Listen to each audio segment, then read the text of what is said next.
Montgomery County Police Department has won numerous awards over the years for their innovative programs and crime prevention efforts. Recently, one officer received a national award for the work he is doing for one particular cause that hits close to home. So good to see you. How are you doing? Thanks for talking to us today. I really appreciate it. So this award was given to you just last month. Talk a little bit about this. Was this a surprise to receive this? Very, very much so. I've been working for advocates for highway and auto safety for many years on passing the graduated teen driving laws as part of MAP 21 for federal legislation, mandating it become a priority in every state. And then last month I received a phone call that they wanted to recognize me for my citizen advocacy, and I was dumbfounded and surprised. Big honor, big honor. So we have like 8 violations in less than an hour. You've spent the better part of your career, though, advocating for safer roads for all of our residents. Why is this something that you're so devoted to? More people in our county, unfortunately, die every year in traffic crashes than they do in homicides. But this became even a greater issue for me in 2008 when I lost my 15-year-old son, Ryan, in a traffic crash.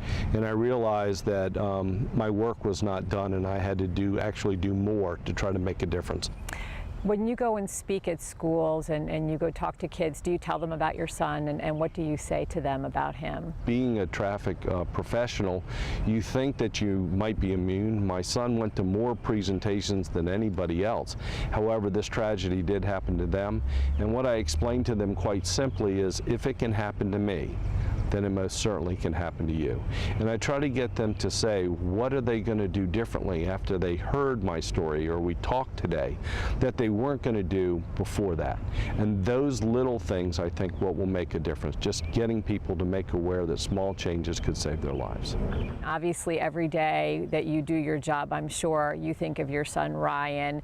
Do you think that teen drivers today are better educated and better prepared to get behind the wheel when they do get their licenses? No, I don't. And the reason why I say that is we have not been successful in fully engaging the parents and understanding the nature of the problem. They're tired of being the taxi cab driver, and parents don't recognize that, you know, the #1 cause of death for teens is driving crashes. And we need to get through to them that it's a humongous responsibility.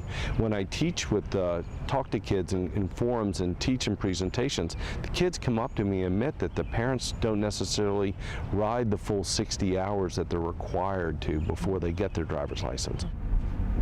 Are we seeing safer roads here, and are people becoming more aware? Well, I think we're working towards that solution. We've been working with legislation that we passed last year to require seat belts by all occupants. Worked in Annapolis on that.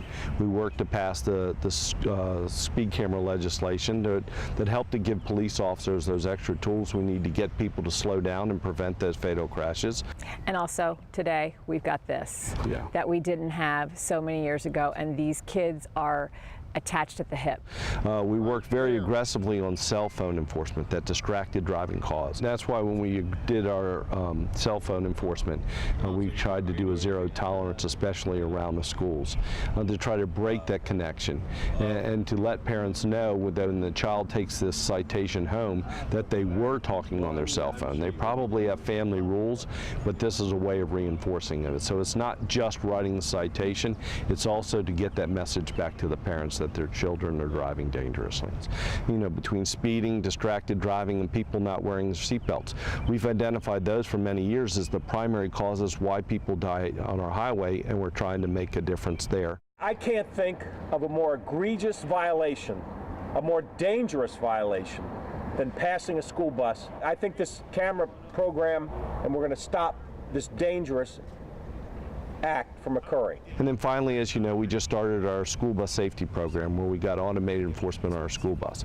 And protecting our kids and preventing these crashes from occurring is hugely important to us. So we're taking that proactive step that we learned from speed cameras, and now we're using them on school buses to try to prevent these tragedies. What goal do you see for yourself in the future as far as the next problem that we need to attack here? What we have to do is mobilize more officers to make traffic a part of their daily daily responsibilities, and we take our 600 to 700 patrol officers and get them to do a little bit more, try to get them to commit to make a bigger difference.